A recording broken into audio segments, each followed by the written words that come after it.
ನಮಸ್ಕಾರ. ನೀವು ನೋಡ್ತಾ ಇದ್ರ ಶ್ರೀ ಮಾರಿಕಾಂಬಾ ಡಿಜಿಟಲ್ ಟಿವಿ. ನಾನು ಶ್ವೇತಾ ಶೇಟ್. ಆ ಇಬ್ಬರಿಗಿದ್ದ ಕುಡಿತದ ಚಟ ಮಾನವೀಯತೆಯನ್ನೇ ಮರೆಸಿತು. ಹಣಕ್ಕಾಗಿ ಗರ್ಭಧರಿಸಿದ ಗೋ ಹತ್ಯೆ ಮಾಡಿ ಮದುವೆ ಮನೆಯ ಊಟಕ್ಕೆ ನೀಡಿದವರಿಗೆ ಪಾಪದ ಶೇಷ ತುತ್ತು ಅನ್ನಕ್ಕಾಗಿ ಹಮಾಲಿ ಕೆಲಸ ಮಾಡುವಂತೆ ಮಾಡಿ ಕೊನೆಗೂ ಇದೀಗ ಜೈಲು ಪಾಲಾಗುವಂತೆ ಮಾಡಿದೆ. ಹೌದು, ರಾಜ್ಯಾದ್ಯಂತ ಸದ್ದು ಮಾಡಿದ ಹೊನ್ನಾವರದಲ್ಲಿ ನಡೆದ ಗರ್ಭಧರಿಸಿದ ಗೋ ಹತ್ಯೆ ಪ್ರಕರಣವನ್ನ 2 ತಿಂಗಳ ನಂತರ ಪೊಲೀಸರು ಭೇದಿಸುವಲ್ಲಿ ಯಶಸ್ವಿಯಾಗಿದ್ದಾರೆ. ಏನಿದು ಸ್ಟೋರಿ ಅಂತೀರಾ? ಇಲ್ಲಿದೆ ನೋಡಿ. ಗರ್ಭಧರಿಸಿದ ಗೋಹತ್ಯೆ ಪ್ರಕರಣ ಭೇದಿಸಿದ ಉತ್ತರ ಕನ್ನಡ ಪೊಲೀಸರು.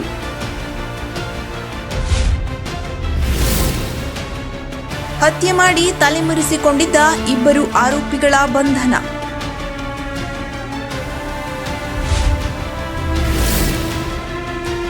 ಗೋಹತ್ಯೆ ಮಾಡಿದ 4 ಜನ ಆರೋಪಿಗಳ ಹೆಡೆಮುರಿ ಕಟ್ಟಿದ ಪೊಲೀಸರು.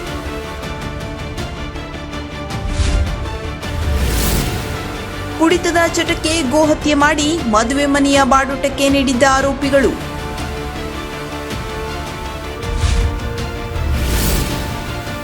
ಗೋಮಾಂಸ ಮಾರಾಟದಿಂದ ಬಂದ ಹಣ ಖಾಲಿಯಾಗಿ ಮುಂಬೈನಲ್ಲಿ ಹಮಾಲಿ ಕೆಲಸ ಮಾಡಿದ ಆರೋಪಿಗಳು.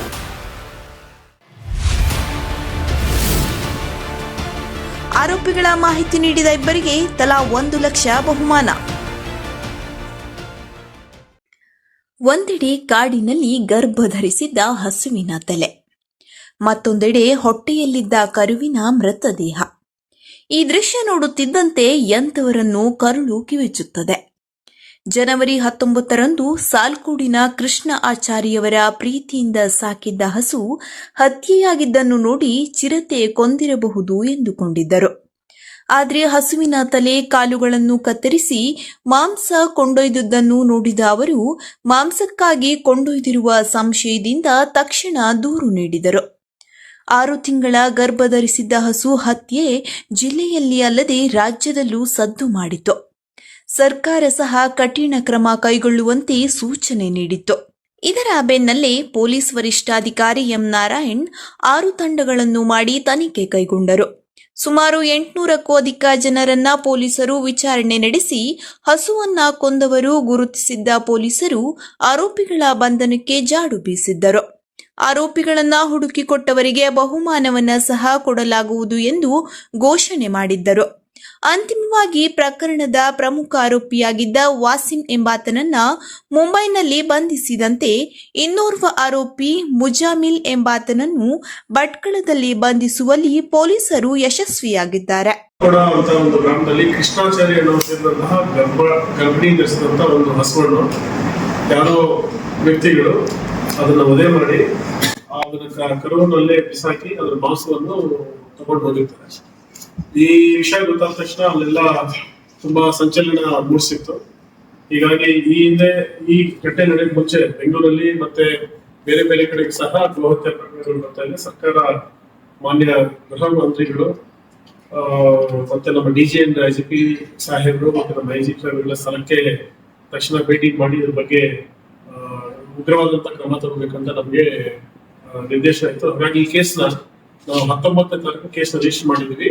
ಈ Karnataka prevention of slaughter and prevention of cattle act ಇದರಲ್ಲಿ ಮತ್ತೆ ಭಾರತೀಯ ನ್ಯಾಯ ಸಂಹಿತೆ BNS ಸೆಕ್ಷನ್ 303, 325 ಇದರಲ್ಲಿ ನಾವು ಕೇಸ್ ರಿಜಿಸ್ಟರ್ ಮಾಡಿ ತನಿಖೆ ಮಾಡಿದಾಗ ನಮ್ಗೆ ಮೊದಲು ನಮ್ಗೆ ಯಾವ್ದು ಸುಳಿವೆ ಇದರಲ್ಲಿ ಸಿಕ್ಕಿರ್ಲಿಲ್ಲ.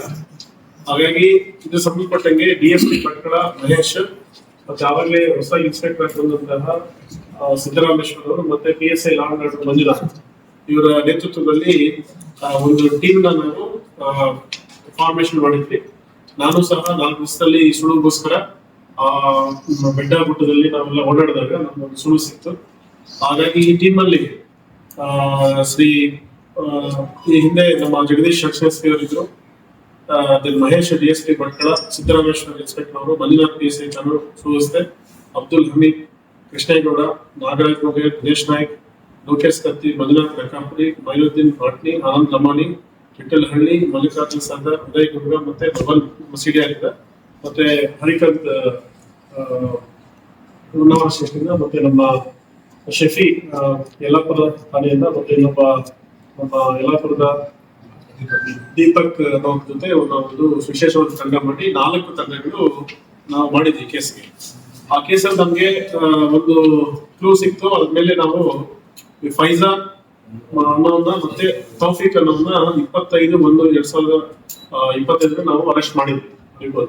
ಅದರಲ್ಲಿ ಒಬ್ಬ ನಮ್ಮ ಕತ್ತಿ ತೋರಿಸ್ತೀನಿ ಅಂತ ತೋರಿಸೋಗಿ ನಮ್ಮ ಪೊಲೀಸ್ ಮೇಲೆ ಅಟ್ಯಾಕ್ ಮಾಡಿದಾಗ ನಮ್ಮ PSI ಗಳ ಮೇಲೆ ಅಟ್ಯಾಕ್ ಮಾಡಕ್ ಬಂದ್ರು. ಅವಾಗ ನಾವು ಅವರ ಕಾಲಿಗೆ ಗುಂಡನ್ನೇ ಹಾಕಿ ಅವ್ರನ್ನ ಬಂಧನೆ ಮಾಡಿದ್ವಿ. ಈಗಲೂ ಸಹ ಅವ್ರಿಗೆ ಬೇಲ್ ಸಿಕ್ಕಿಲ್ಲ. ಮತ್ತೆ ತೌಫಿಕ್ ಅನ್ನೋನು ಈ ಮಾಂಸ ಏನು ಖರೀದಿ ಮಾಡಿದ್ದ, ಏನು ಹಂಚಿಕೆ ಮಾಡಿದ್ರ ಬಗ್ಗೆ ನಮ್ಗೆ ಸಿಕ್ತು. ಇನ್ನು ಪ್ರಕರಣಕ್ಕೆ ಸಹಕಾರ ಕೊಟ್ಟಿದ್ದ 2 ಆರೋಪಿಗಳನ್ನ ಪೊಲೀಸರು ಬಂಧಿಸಿದ್ದರು. ಈ ವೇಳೆ ತಪ್ಪಿಸಿಕೊಳ್ಳಲು ಯತ್ನಿಸಿದ್ದ ಫಯಾಜ್ ಎನ್ನುವ ಆರೋಪಿ ಕಾಲಿಗೆ ಪೊಲೀಸರು ಗುಂಡನ್ನ ಸಹ ಹಾರಿಸಿದ್ದರು. ಇದಾದ ನಂತರ ವಾಸಿಂ ಹಾಗೂ ಮುಜಾಮಿಲ್ ಇಬ್ಬರು ಧಾರವಾಡಕ್ಕೆ ತೆರಳಿ ಅಲ್ಲಿಂದ ಮುಂಬೈ ಕಡೆ ಹೋಗಿ ತಪ್ಪಿಸಿಕೊಂಡಿದ್ದರು. ಪ್ರಕರಣ ಕೋಮು ಪ್ರಚೋದನೆ ಉಂಟು ಮಾಡುತ್ತಿದ್ದುದರಿಂದ ಜಿಲ್ಲಾ ಪೊಲೀಸ್ ವರಿಷ್ಠಾಧಿಕಾರಿ ಎಂ ನಾರಾಯಣ್ ಇವರು ಗಂಭೀರವಾಗಿ ತೆಗೆದುಕೊಂಡು ಜಿಲ್ಲಾ ಪೊಲೀಸರ ವಿಶೇಷ ತಂಡವನ್ನ ಸಹ ಕೇರಳ, ಗೋವಾ, ಮಹಾರಾಷ್ಟ್ರ, ರಾಜಸ್ಥಾನಗಳಿಗೂ ಕಳುಹಿಸಿದ್ದರು. ಇನ್ನು ಆರೋಪಿಗಳಾದ ವಾಸಿಂ, ಮುಜಾಮಿಲ್ ಮದ್ಯ ವ್ಯಸನಿಗಳಾಗಿದ್ದರು.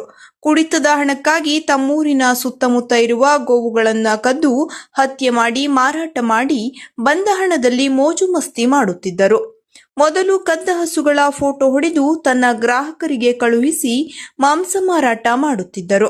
ಬಂದ ಹಣದಲ್ಲಿ ಕಂಠಪೂರ್ತಿ ಕುಡಿದು ಮೋಜು ಮಾಡುತ್ತಿದ್ದರು. ಎಲ್ಲಿ ತನ್ನ 2 ಸಹಚರರು ಪೊಲೀಸ್ ಅತಿಥಿಯಾದರೂ ಹೊನ್ನಾವರದಿಂದ ಧಾರವಾಡಕ್ಕೆ ಹೋಗಿ ಮುಂಬೈನಲ್ಲಿ ತಲೆಮರೆಸಿಕೊಂಡಿದ್ದರು. ಕೈಯಲ್ಲಿದ್ದ ಹಣ ಖಾಲಿಯಾಗಿ ತುತ್ತು ಅನ್ನಕ್ಕೆ ಪರದಾಡುವಂತಾಯಿತು. ವಾಸಿಂ ಮುಂಬೈನಲ್ಲಿ ಹಮಾಲಿ ಕೆಲಸ ಮಾಡಿದರೆ ತುತ್ತು ಅನ್ನಕ್ಕೂ ಕಷ್ಟವಾದಾಗ ಮುಜಾಮಿಲ್ ಭಟ್ಕಳಕ್ಕೆ ಮರಳಿದ್ದನು.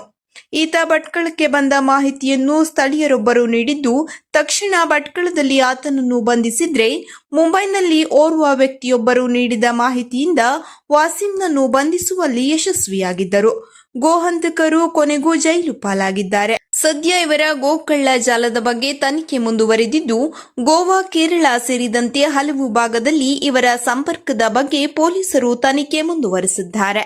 ಇದರಲ್ಲಿ ಇನ್ನೊಂದು ಯಾರಿದ್ದಾರೆ ಮೇನ್ ಆಗಿ ಅಂತ ವಿಚಾರ ಮಾಡಿದಾಗ ನಮ್ಗೆ ಗೊತ್ತಾಗಿದ್ದು ವಾಸಿಂ ಮತ್ತೆ ಮುಜಮಿಲ್. ವಾಸಿಂ ಮುಲ್ಕಿಯವನು, ಮುಜಮಿಲ್ ಮತ್ತು ಅವನು ಭಟ್ಕಳದವನು. ಇವರಿಬ್ಬರು ಅವತ್ತಿಂದ ಅಬ್ಸ್ಕಂಡ್ ಆಗಿದ್ರು.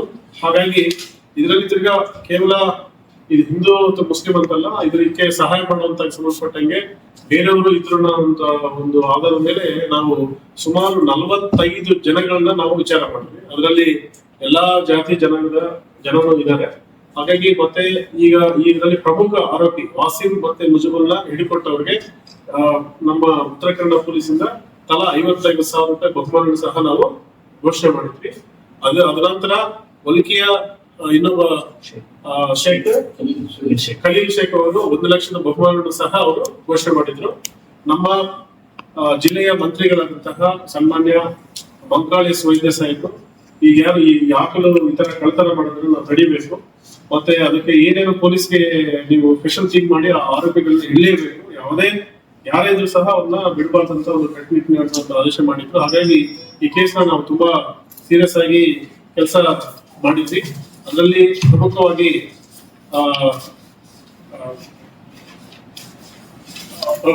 ಆರೋಪಿ ವಾಸಿಂ ಮತ್ತೆ ಈ ಮುಜಮಿಲ್ ಇವನ್ನ ಇಟ್ಕೊಳ್ಳೋದಕ್ಕೆ ಒಂದು ಸ್ಪೆಷಲ್ ಆಪರೇಷನ್ ನಾವು ಮಾಡಿದ್ವಿ.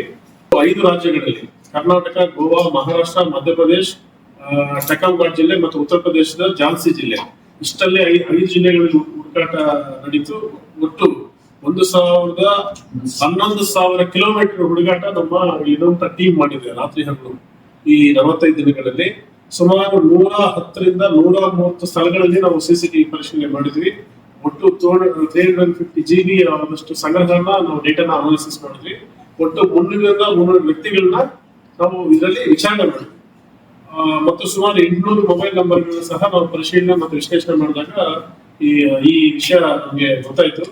ಇದರಲ್ಲಿ ವೆರಿ ಇಂಪಾರ್ಟೆಂಟ್ ವಾಸಿಂ ಮತ್ತು ಮುಜಮಿಲ್ನ ಹಿಡಿಯಲೇಬೇಕು. ಹಾಗಾಗಿ PSI ಮಂಜುನಾಥ್ ಅವರು ಮತ್ತೆ DSP ಭಟ್ಕಳ ಅವರು ಮತ್ತೆ ನಮ್ಮ ಇನ್ಸ್ಪೆಕ್ಟರ್ ಸಿದ್ದರಾಮೇಶ್ವರ 3 ಜನ ಮತ್ತೆ ಇದೆಲ್ಲ ಟೆಕ್ನಿಕಲ್ ಅನಾಲಿಸಿಸ್ ಮಾಡಿದಂತಹ ನಮ್ಮ ಕಾಯ್ಕಿನಿ ಸಂತೋಷ್ ಕಾಯ್ಕಿನಿ ಅವರು ಮತ್ತೆ ಈ ಪಿಕಪ್ ಸ್ಪಾಟ್ಗೆ ನಮ್ಮ ಪೊಲೀಸ್ ಇನ್ಸ್ಪೆಕ್ಟರ್ ಯಲ್ಲಾಪುರ ರಮೇಶ್ ರಾಮಪುರದವರು ಒಂದು ಟೀಮ್ ಆಗಿ ಕೆಲಸ ಮಾಡಿದ್ರು. ಮತ್ತೆ ಈಗ ನಮ್ಮ ಅಡಿಷನಲ್ ಎಸ್ ಪಿ ಕೃಷ್ಣಮೂರ್ತಿ ಬಂದ ನಂತರ ಡೈಲಿ ಕೇಸ್ ಬಗ್ಗೆ ನಮ್ಮ ಐ ಜಿ ಮತ್ತೆ ನಾವೆಲ್ಲ ಮಾಡಿದ ನಂತರ ಫಸ್ಟ್ ನಮ್ಗೆ ಇವರು ದಿನಾಂಕ 15ನೇ ತಾರೀಕಿಗೆ ಅಪರಾಧಿಗಳು ಬಳಸಿದ ಬೈಕ್ ಧಾರವಾಡದ ರೈಲ್ವೆ ಸ್ಟೇಷನ್ ಹತ್ರ ನಮಗೆ ಕಲ್ಯಾಣ ನಗರದಲ್ಲಿ ಸಿಗುತ್ತೆ.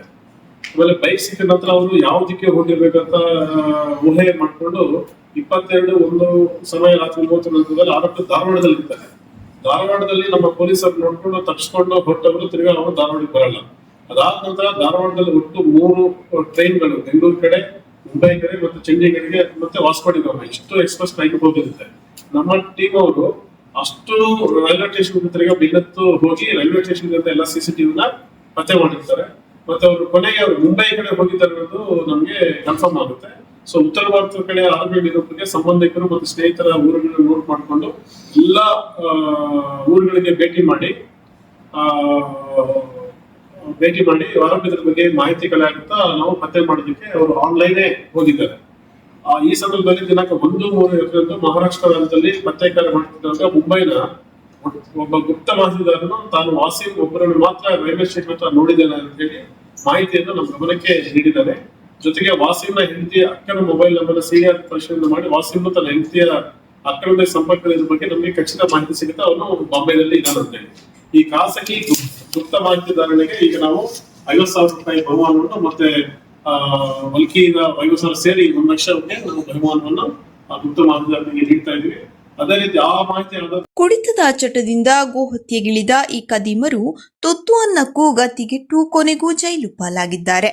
ಇನ್ನು ಈ ಗೋಕಳ್ಳರ ಮಾಹಿತಿ ನೀಡಿದವರಿಗೆ ಪೊಲೀಸ್ ಇಲಾಖೆಯಿಂದ ತಲಾ 50,000 ಹಾಗೂ ಸ್ಥಳೀಯ ವ್ಯಕ್ತಿಯೊಬ್ಬರು ಘೋಷಿಸಿದಂತೆ ತಲಾ 50,000 ಬಹುಮಾನ ನೀಡಲಾಗಿದೆ. ಜೊತೆಗೆ ಆರೋಪಿಗಳನ್ನ ಹಿಡಿಯುವಲ್ಲಿ ಶ್ರಮಪಟ್ಟು ಪೊಲೀಸ್ ಇಲಾಖೆಯ ಅಧಿಕಾರಿ ಸಿಬ್ಬಂದಿಗಳಿಗೂ ಜಿಲ್ಲಾ ಪೊಲೀಸ್ ವರಿಷ್ಠಾಧಿಕಾರಿ ಎಂ ನಾರಾಯಣ್ ಇವರು ನಗದು ಬಹುಮಾನ ನೀಡಿದ್ದಾರೆ.